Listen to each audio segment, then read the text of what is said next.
Hello दोस्तों, मैं सुशील एक बार फिर आपका स्वागत करता हूं आपके अपने YouTube channel the rapid classes for physics में। लास्ट वीडियो में हमने जाना था कि न्यूमेरिकल किस तरह सोल्व करते हैं और हमने एनसीईआरटी बुक के पहले 5 न्यूमेरिकलों को सोल्व कर लिया है। आज हम 5 से आगे यानी छठे न्यूमेरिकल से स्टार्ट करने वाले हैं। तो आओ शुरू करते हैं। छठा न्यूमेरिकल क्या है? उसने कहा 4 बिंदु आवेश है। पहले आवेश का नाम क्यू है जिसकी वैल्यू दी इतनी। इसी प्रकार क्यू बी, क्यू सी और क्यू डी की वैल्यू देकर रखी। इसने कहा 4 बिंदु आवेश रखे कहाँ हैं? 10 सेंटीमीटर भुजा के किसी वर्ग के शीर्ष पर रखे हैं। 10 सेंटीमीटर भुजा के किसी वर्ग के शीर्षों पर उपस्थित है। क्या डायग्राम है? हमारे पास 4 आवेश हैं। 4 आवेश रखे कहाँ? इसने वे चारों आवेश किसी वर्ग के शीर्ष पर रखे हैं। शीर्ष मतलब कॉर्नर पर। देखो कैसे बनता होगा डायग्राम। ये हमारा वर्ग है जिसके बारे में बात कर रहा है वो। वर्ग का नाम क्या है? ए, बी, सी और डी। उसने कहा इस वाले शीर्ष पर भी आवेश रखा हुआ है जिसका नाम क्या है? Q A. इस वाले शीर्ष पर भी आवेश रखा है जिसका नाम क्या है? Q B. इस वाले शीर्ष पर भी आवेश रखा है जिसका नाम है क्यू सी। और यहाँ पर रखे हुए आवेश का नाम है क्यू डी। क्यू की वैल्यू कितनी दी है देख के बताओ? 2 माइक्रोकूलम, यानी लिख सकते हैं 2 गुणा 10 की घात -6 कूलम। क्यू बी की वैल्यू कितनी दी है? -5 माइक्रोकूलम। लिख सकते हैं -5 गुणा 10 की घात -6 कूलम। क्यू सी की वैल्यू कितनी दी है? क्यू सी बराबर दिया है हमें 2 माइक्रोकूलम और ये होगा 2 गुणा 10 की घात -6 कूलम। और क्यू डी की वैल्यू दी है -5 माइक्रोकूलम, जिसको हम -5 गुणा 10 की घात -6 कूलम लिख सकते हैं। ये कहा उसने। और वर्ग की भुजा कितनी दी है? 10 सेंटीमीटर। दोस्त एक बात सुनो, ये आकृति वर्ग है तो उसकी प्रत्येक भुजा भी 10 सेंटीमीटर की होगी, क्योंकि वर्ग मतलब जिसकी चारों भुजा समान होती है, ऐसे चतुर्भुज को वर्ग कहते हैं। वर्ग की भुजा कितनी दी है? 10 सेंटीमीटर, तो उसकी प्रत्येक भुजा 10 सेंटीमीटर की होगी। एक बार न्यूमेरिकल को दोबारा पढ़ते हैं। उसने कहा 4 आवेश है। कौन कौन से? Q A, Q B, Q C और क्यू डी किसी वर्ग ए बी सी के शीर्षों पर उपस्थित है। तो हमने शीर्षों पर रख दिए चारों आवेश।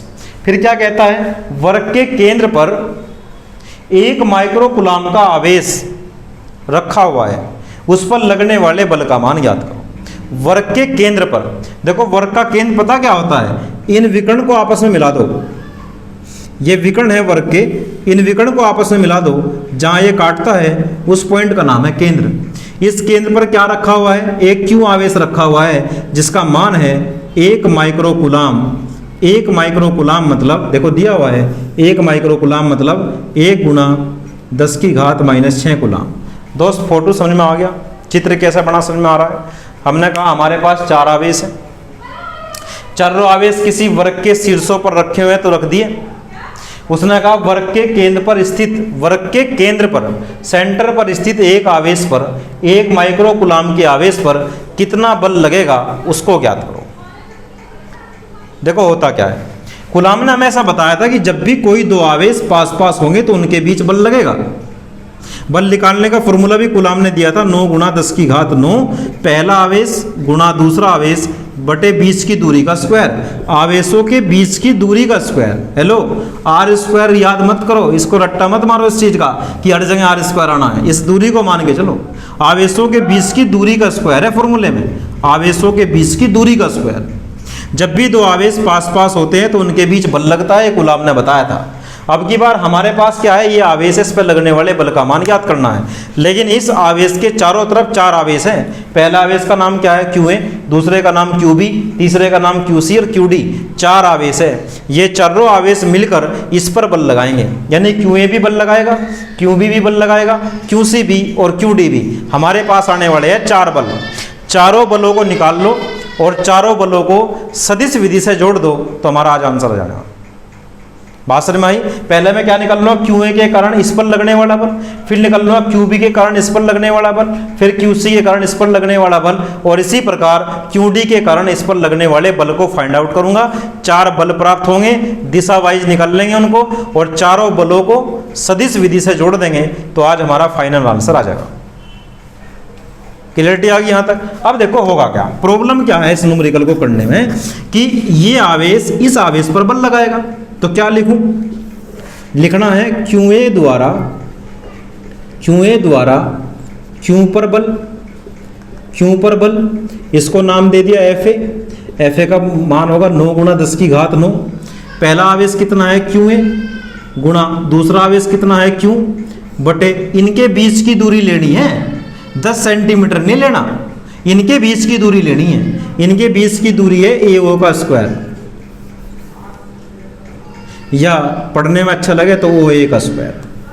ओ से ए तक की दूरी को लेना। हमें क्यू ए की वैल्यू पता, हाँ क्यू की वैल्यू भी पता है, 9 गुणा 10 की घात 9 तो पहले से ही वैल्यू है। हमें ओ ए नहीं पता, हमें यहाँ से यहाँ तक की डिस्टेंस नहीं पता। जब तक ओ ए नहीं पता लगने का तब तक न्यूमेरिकल होने का नहीं। तो इसमें एक थोड़ा सा एक्स्ट्रा काम है, किसी तरीके से ओ ए का मान निकाला जाए। बात समझ में आ रही? तुमने छोटी क्लासों में पढ़ा होगा यार, जैसे हमारे पास कोई ये वर्ग है, वर्ग का जो विकर्ण होता है, मान लो वर्ग की ये भुजा आर है, या इसको ए मान लो थोड़ी देर के लिए, वर्ग की भुजा अगर ए है तो वर्ग के विकर्ण का फॉर्मूला होता है विकर्ण बराबर होता है भुजा गुणा √2। पढ़ा होगा तुमने। किसी वर्ग के विकर्ण का फॉर्मूला होता है विकर्ण बराबर भुजा गुणा √2। अपने वाले चित्र में देखो, हमारे वर्ग का विकर्ण क्या है AC, ए से लेके सी तक तो विकर्ण है कि नहीं है? तो विकर्ण बराबर भुजा कितनी है 10 सेंटीमीटर, 10 सेंटीमीटर गुणा कितना √2। ये AC का मान आया। ये किसका मान आया? AC का। AC का मान मतलब A से लेके C तक का मान। लेकिन हमें कितना चाहिए? OA का मान। तो OA क्या है? OA बराबर है AC का आधा। अगर मैं AC को आधा कर दूं तो OA आ जाएगा। AC की वैल्यू कितनी आई? 10 सेंटीमीटर गुणा √2 और बटे में 2। इसको हम यहाँ से काट सकते हैं 5, तो ये आ गया 5√2 सेंटीमीटर। कितना आ गया? 5√2 सेंटीमीटर। और इसको हम सोल्व करें, 5√2 गुणा 10 की घात -2 मीटर, क्योंकि सेंटीमीटर में वैल्यू लेते नहीं, हम मीटर में वैल्यू लेते हैं। बात क्लियर है? निकालना क्या था? OA डायरेक्ट नहीं निकाल सकते। हमने पहले AC निकाला, क्योंकि AC विकर्ण है, और विकर्ण का फॉर्मूला हमें पहले से ही पता था कि विकर्ण बराबर होता है भुजा √2। भुजा कितनी है इसकी? 10 में √2 की गुणा कर दो तो विकर्ण आ गया। विकर्ण तो नहीं चाहिए तो केवल OA क्या है? विकर्ण का मध्य बिंदु। यानी OA क्या होगा? विकर्ण का आधा कर दो, यहां से यहां तक की दूरी का आधा कर देंगे तो आ जाएगा। लेकिन वो किस में आया? सेंटीमीटर में। उसको क्या बना लिया? मीटर। बात क्लियर है? और तुम देखो जरा ध्यानपूर्वक, OA का मान चित्र में, OA का मान OB के बराबर होगा, OC के बराबर होगा, OD के बराबर होगा। तो लिख सकते हैं OA बराबर कितना है, OB बराबर कितना है, OC बराबर कितना है, OD और बराबर कितना आया? 5√2 गुणा 10 की घात -2 मीटर। अब जरूरत पड़ेगी तो मान रखते चलेंगे। तो निकाल लो FA बराबर 9 गुणा 10 की घात 9। QA का मान कितना है? 2 गुणा 10 की घात -6। Q का मान कितना है दोस्त? 1 गुणा 10 की घात -6 बटे में OA का मान कितना निकाल के लाए अभी? 5√2 गुणा 10 की घात -2 का स्क्वायर। तो ऊपर कितना आ गया? 9, और कितना आ गया? 2, और कितना आ गया? 1। संख्या इकट्ठा करो, कितनी बार बता चुका। ऊपर की संख्या इकट्ठा करो, फिर घात इकट्ठा करो। घात प्लस की कितनी है? 9, माइनस की कितनी है? 12। अब बटे में आ जाओ, वर्ग करो। पहले 5 का वर्ग करो 25 गुणा √2 का वर्ग तो 2 होगा, क्योंकि रूट का जब वर्क करते हैं तो रूट हट जाता है, गुणा 10 की घात, ये कितना आएगा? -4। सोल्व करो, 2 से 2 कैंसिल हो गया, 9 बटे कितना आ गया? 25 गुणा 10 की घात, 9 में से 12 गए -3, 4 ऊपर जाएगा तो प्लस के 4। तो 9 बटे कितना आ गया? 25 गुणा 10 की घात, 4 में 3 गए 1, तो 9 गुणा 10 बटे 25, 5 से काट लो, 5 दूनी 10, 5 पंजे 25, 9 दूनी 18 बटे 5 न्यूटन। ये किसका मान आया? ये FA का मान आया। FA मतलब जो QA आवेश ने Q पर जो बल लगाया उसका नाम है FA। अब दिशा निकाल लो, Q कैसा आवेश है? प्लस का। ये कैसा आवेश है? प्लस का। तो प्लस को प्रतिकर्षित करेगा, तो दिशा आएगी ये किसकी दिशा आई? हमारे FA की दिशा। किसकी दिशा आई? FA की दिशा आई हमारी A से O की ओर। दिशा आई A से O की ओर। अब दूसरी बात करते हैं। दूसरा कौन सा है? दूसरा है हमारा QB। QB के कारण Q पर बल, QB के कारण Q पर बल। ये हमारा दूसरा केस है, ये पहला केस है, दूसरा। अब क्या फॉर्मूला है? फॉर्मूला है एफ बी बराबर 9 गुणा 10 की घात 9, पहला आवेश क्यू बी, दूसरा आवेश क्यू, इन दोनों के बीच की दूरी क्यू और इसके बीच की दूरी कितनी है? O B. तो यहाँ पर आ जाएगा ओ बी का स्क्वायर। 9 गुणा 10 की घात 9, क्यू बी की वैल्यू कितनी है देख के बताओ? 5 गुणा 10 की घात -6, क्यू की वैल्यू 1 गुणा 10 की घात -6, ओ बी की वैल्यू अभी निकाली थोड़ी देर पहले 5√2 गुणा 10 की घात -2 का स्क्वायर। सोल्व करो, ऊपर की संख्या 9 और कितनी 5 और कितनी 1, ऊपर की घात 9, 6 6 12 डिवाइड बाई 5 का वर्ग कितना होता है 25, √2 का वर्ग 2 होगा और 10 की घात -2 का वर्ग 10 की घात -4, 5 से कट गया 5 बार, तो ये आ गया 9 डिवाइड बाई 5 दूनी 10 गुणा 10 की घात कितना देखो ऊपर 9 में से गया -3, नीचे से 4 जाएगा तो प्लस के 4 हो जाएगा। 9/10 गुणा 10 की घात 1, 10 से 10 कैंसिल, तो अब की बार 9 वैल्यू आ गई। एफ वी का मान कितना आया? 9 न्यूटन। एफ वी का मान कितना आया? 9 न्यूटन। दिशा निकाल लो। दिशा, ये कैसा आवेश है? माइनस का। ये कैसा आवेश है? प्लस का। तो माइनस वाला तो प्लस वाले को आकर्षित करता है ना, तो ये किसकी दिशा आ गई? ये एफ बी की दिशा आ गई। ये कौन से बल की दिशा आ गई? एफ बी की। हाँ या ना? नेक्स्ट फिर तीसरी बात करते हैं। तीसरी बात हम किसकी करेंगे? क्यू सी द्वारा क्यू पर बल। क्यू सी द्वारा क्यू पर बल, जरा क्लियर करके लिखूं, क्यू सी द्वारा किस पर? क्यू पर बल। अगर तुम ध्यानपूर्वक देख पा रहे हो, जो QC की वैल्यू है वही QA की वैल्यू है। क्यों तो दोनों का कॉमन है ही पहले से। जो डिस्टेंस OA है वही OB है, यानी QC और QA की गुणा एक जैसी है, क्योंकि इसमें सब वैल्यू बराबर है। तो जैसे हमने QA का मान निकाला था, QA के लिए मान निकाला था FA का, इसी प्रकार हम QC के लिए मान निकाल लेंगे FC का, जो कि इतना ही आने वाला है, क्योंकि वैल्यू सेम है यार। तो हम लिख सकते हैं FC बराबर आएगा, FA कितना आएगा? 18/5 न्यूटन। 18/5 कर लेना इसको सोल्व, लेकिन इस तरीके से सोल्व होगा। टाइम बचाने के लिए हम ऐसा कर रहे हैं, क्योंकि तुम देख पा रहे हो दोनों की वैल्यू सेम है, लेकिन दिशा में परिवर्तन आएगा दोस्त। क्योंकि QA कैसा था? प्लस का। प्लस का तो प्लस को प्रतिकर्षित करता है, प्लस का प्लस को प्रतिकर्षित करता है, लेकिन ये भी कैसा है? प्लस का। ये अब की बार इसको प्रतिकर्षित करेगा तो इधर की तरफ आएगा। ये दिशा क्या आ जाएगी? FC की। हेलो, ध्यानपूर्वक सुनो यार। देखो, ये प्लस का, इस प्लस को प्रतिकर्षित करा, दिशा तो ऊपर की ओर आई, लेकिन वो भी प्लस का है। जब इस प्लस को प्रतिकर्षित करेगा तो दिशा नीचे की ओर आएगी। दिख रहा है नहीं दिख रहा? ये बात जहन में बिठाओ कि प्लस का आवेश प्लस को प्रतिकर्षित करता है। ये प्लस का आवेश जब उस प्लस के आवेश को प्रतिकर्षित करेगा तो ऊपर की ओर करेगा ना, दूर हटाओगा अपने से। लेकिन जब ऊपर वाला आवेश इसको प्रतिकर्षित करेगा तो नीचे को आएगी ना दिशा। ये रटने वाली बात नहीं होती, समझने वाली बात होती है। कुछ लोग इसको याद कर लेंगे, इस तरह होना है भाई। ये प्लस का आवेश प्लस को प्रतिकर्षित करे, नीचे की ओर भेजेगा। तो क्या दिखाई दे रहा? दिशा दिखाई दे रही। दिशा FA के विपरीत। दिशा क्या दिखाई दे रही? FA के विपरीत। चौथा केस क्या करना है? चौथा निकालना है QD के द्वारा Q पर बल। अब गौर फरमाओ सब बच्चे, देखो जो FB की कैलकुलेशन है वही FD की, यानी जो QB की कैलकुलेशन है वही QD की है। देखो दोनों के मान बराबर है या नहीं? दोनों की दूरी बराबर है या नहीं है? तो दोनों की गुणा भाग भी बराबर होगी। तो जैसे हमने FB का मान निकाला था, तो FD का मान भी FB के मान के बराबर आएगा। कितना? 9 न्यूटन। लेकिन इसकी दिशा भी, दिशा FB के विपरीत होगी। दिशा क्या होगी? FB के विपरीत। क्योंकि देख लो जरा, ये माइनस का आवेश इस प्लस के आवेश को आकर्षित करता है, तो FB की दिशा ये आई है। लेकिन जब ये माइनस का आवेश इस प्लस के आवेश को आकर्षित करेगा तो दिशा ये आएगी।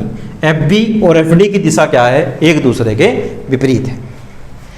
हमने कहा था कि चर्रो बल को निकालना है, जो कि हम निकाल चुके। दिशा वाइज निकाल चुके। दिशा वाइज क्यों निकालना है? क्योंकि बल एक सदिश राशि है और सदिश को जोड़ने घटाने के नियम कुछ अलग होते हैं। जब हमने चारों बलों को निकाला और ध्यानपूर्वक देखा तो हमने ये पाया कि FA का मान FC के बराबर है, लेकिन दिशा में विपरीत। तो हमने तुम्हें कंसेप्ट पढ़ाया हुआ है कि जब भी कोई दो सदिश एक दूसरे के उल्टे काम करते हैं, विपरीत दिशा में काम करते हैं तो आपस में घट जाते हैं। समझ में आ रही बात क्या कहा मैंने कहा कि FA और FC दिशा में विपरीत है तो ये घटेंगे, क्योंकि वैल्यू बराबर है तो घटने के बाद 0 आएगा। बताओ भाई 18/5 में 18/5 घटाओगे तो कितना बचेगा? 0 ही तो बचेगा ना। नेक्स्ट इसमें आ जाओ, FD और FB क्या है? दिशा में विपरीत। FD और FB क्या है? दिशा में विपरीत, लेकिन परिमाण में समान है तो दोनों भी कट जाएंगे। कितना बचेगा? 0। तो इस पर नेट बल कितना आएगा? 0। क्यों? क्योंकि ये दोनों परिमाण में समान है और दिशा में विपरीत, यानी FA तो FC को कैंसिल कर देता है और FB FD को कैंसिल कर देता है। नेट बल कितना आता है? 0। बस ये बात लिखनी। क्या लिखना है? FA FC एक दूसरे को निरस्त कर देते हैं, FB FD एक दूसरे को निरस्त कर देते हैं, जिससे Q पर कुल बल 0 आता है। तुम्हें दिखाई दे रहा होगा यहाँ पर आराम से। इसको एक बार नोट कर लेंगे स्क्रीनशॉट लेके। चलिए शुरू करते हैं।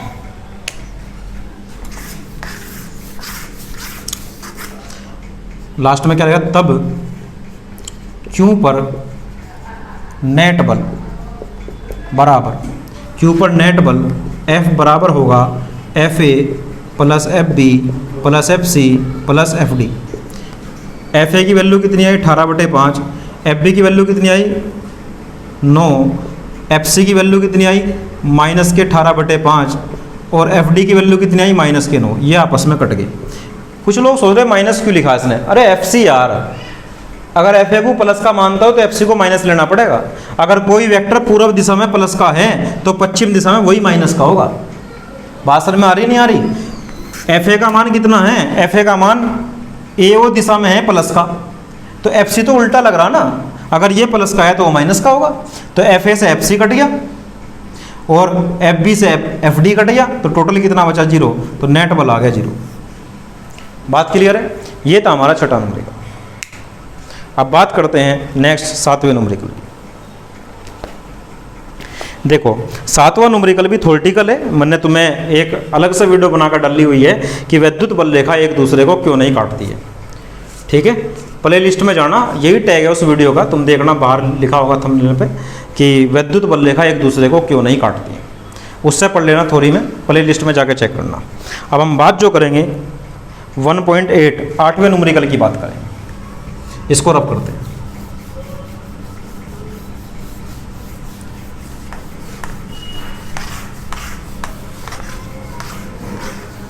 क्वेश्चन नंबर 8 क्या है, एक बार उसको लिख दूं। दो बिंदु आवेश QA, दो बिंदु आवेश QA बराबर 3 माइक्रोकूलाम तथा QB बराबर -3 माइक्रोकूलाम। QB कितना है? -3 तथा QB बराबर -3 माइक्रोकूलाम एक दूसरे से 20 सेंटीमीटर दूरी पर स्थित है। एक दूसरे से 20 सेंटीमीटर दूरी पर स्थित है। ये न्यूमेरिकल की पहली लाइन है। दो बिंदु आवेश है जो इतनी सेंटीमीटर दूरी पर स्थित है। तो दो सवाल पूछे गए। पहला सवाल है, दोनों आवेशों को मिलाने वाली रेखा के मध्य बिंदु पर क्षेत्र कितना होगा। ये पहला क्वेश्चन पूछा है। न्यूमेरिकल पढ़ते रहा करो, मैं लिखते जैसे क्लियर होता रहेगा कि क्या चल रहा है। और न्यूमेरिकलों से भागना नहीं है। कुछ लोग वहम बिठा ले दिमाग में, न्यूमेरिकल नहीं करेंगे तब भी पास हो जाने हैं। पास होना मुद्दा नहीं है, पेपर में कुछ करके आना है। अच्छा, क्या कहा? मध्य बिंदु पर छेद कितना होगा। और दूसरा सवाल हमारे से पूछा है उसने, यदि उस पॉइंट पर हम इतना परिमाण का आवेश रख दे 1.5 गुणा 10⁻⁹ कूलाम का आवेश रख दे तो उस पर बल कितना लगेगा। ये लाइन हम कंप्लीट करेंगे। अब देखते हैं बच्चों न्यूमेरिकल क्या है। उसने कहा हमारे पास दो बिंदु आवेश है QA और QB जो कि 20 सेंटीमीटर दूरी पर स्थित है।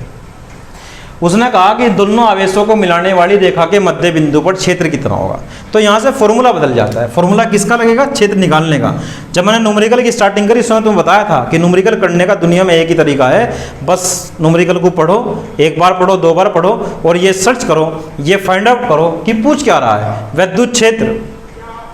विद्युत क्षेत्र निकालने का दुनिया में फॉर्मूला जो है वो ये है दोस्त, E बराबर 9 गुणा 10 की घात 9 Q बटे दूरी का स्क्वायर या R का स्क्वायर। Q बटे दूरी का स्क्वायर कहूँ या फिर R का स्क्वायर कहूँ। किसी बिंदु पर क्षेत्र निकालने का फॉर्मूला ये है। उसने कहा हमारे पास दो आवेश है, कौन कौन से? QA और QB। तो थोड़ा बना लो डायग्राम को। ये हमारा पहला आवेश है QA और ये हमारा दूसरा आवेश है QB। दोनों कितनी दूरी पर रखे हुए हैं? R बराबर 20 सेंटीमीटर दूरी पर रखे हुए हैं। R बराबर कितने सेंटीमीटर पर रखे हैं? 20 सेंटीमीटर पर। तो पूछा क्या? उसने कहा मध्य बिंदु पर।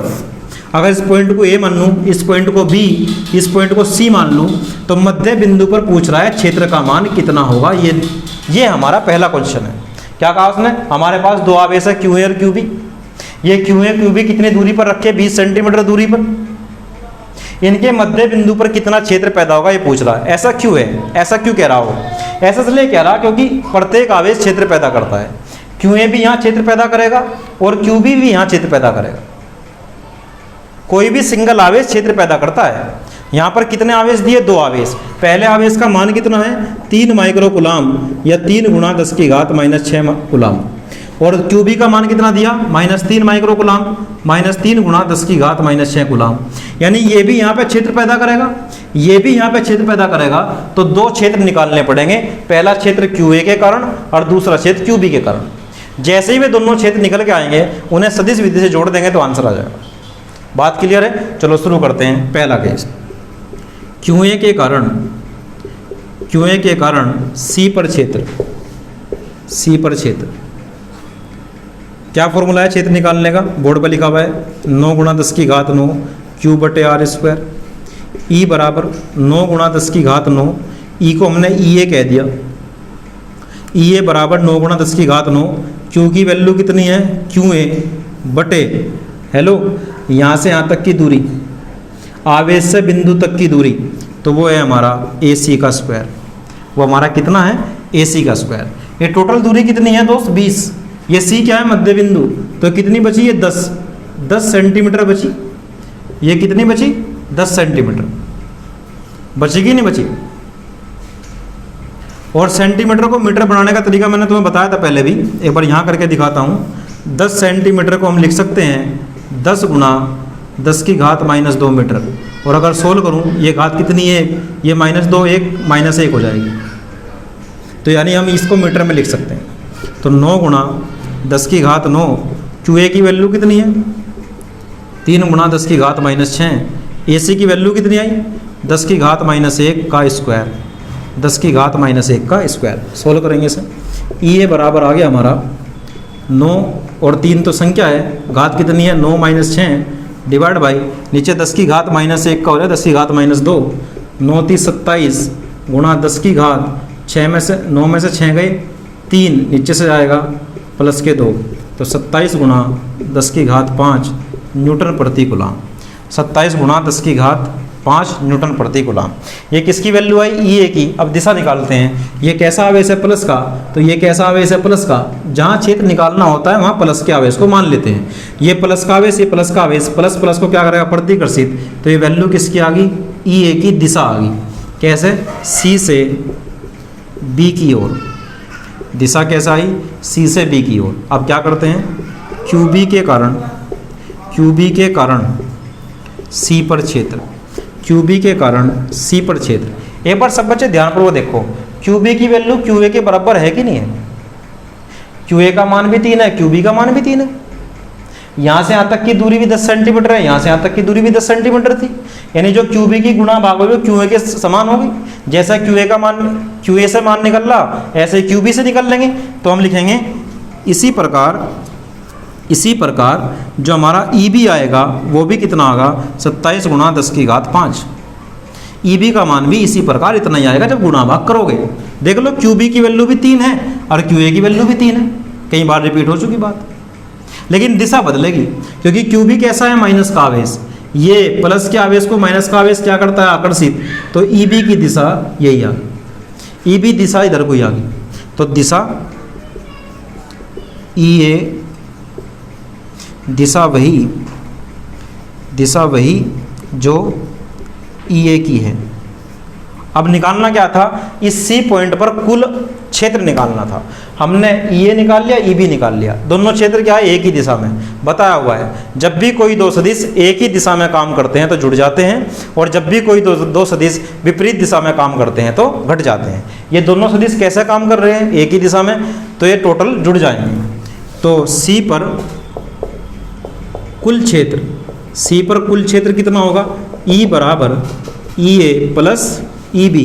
ई ए का मान कितना है, 27 गुणा 10 की घात 5, 27 गुणा 10 की घात 5, 2 गुना हो जाएगा, 2 गुणा 27 गुणा 10 की घात 5, तो ये आ गया 54 गुणा 10 की घात 5 न्यूटन प्रति कूलम। ये आ गया हमारा क्षेत्र का मान। इन दोनों आवेशों को मिलाने वाली रेखा के मध्य बिंदु पर इतना क्षेत्र होगा, जो हमने फाइंड आउट कर लिया। एक बार सब बच्चे इसको नोट कर लेंगे।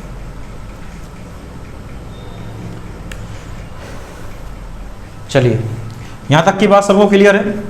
अब नेक्स्ट वो हमारे से क्या पूछ रहा है, उसने हमारे से जो नेक्स्ट क्वेश्चन किया वो ये है कि यदि इस पॉइंट पर, इस सी बिंदु पर मैं इतना आवेश रख दूं, Q बराबर 1.5 गुणा 10 की घात -9, यदि मैं सी पॉइंट पर इतने कूलाम का आवेश रख दूं तो उस पर बल कितना लगेगा। एक बात जरा ध्यानपूर्वक समझने वाली है, ऐसा क्यों कह रहा है वो, क्योंकि उसे पता है कि जब भी क्षेत्र में किसी आवेश को रखते हैं तो उस पर बल लगता है। हमने निकाला कि सी पॉइंट पर क्षेत्र है, सी पॉइंट पर कितना क्षेत्र है, ये रहा, सी बिंदु पर इतना क्षेत्र है, और उस क्षेत्र में अगर मैं किसी भी आवेश को रखूंगा तो उस पर बल लगेगा। इस आवेश को जैसे सी पॉइंट पर रखेंगे तो उस पर बल लगेगा। वो बल कितना लगेगा पूछ रहा है। बल निकालने का फॉर्मूला आता है F बराबर Q इंटू ई। F बराबर Q की वैल्यू कितनी है, 1.5 गुणा 10 की घात -9, और ई की वैल्यू हमने कितनी निकाल ली, 10 की घात 5। गुणा करो, 1.5 गुणा 54 गुणा 10 की घात -9 प्लस 5। कुछ लोग सोचते पता नहीं किस तरह गुणा भाग हो रही। अरे भाई, संख्या एक साथ लिखी, घात एक साथ लिखी, यहाँ घात कितनी है -9, यहाँ घात कितनी है +5, दोनों को जोड़ दिया, इन दोनों की गुणा कर लेंगे। गुणा 10 की घात 9 में से 5 गए 4 न्यूटन, इतना बल लगेगा। गुणा करके जो आएगा वो आंसर। ये था हमारा 8वां न्यूमेरिकल, एकदम आसान।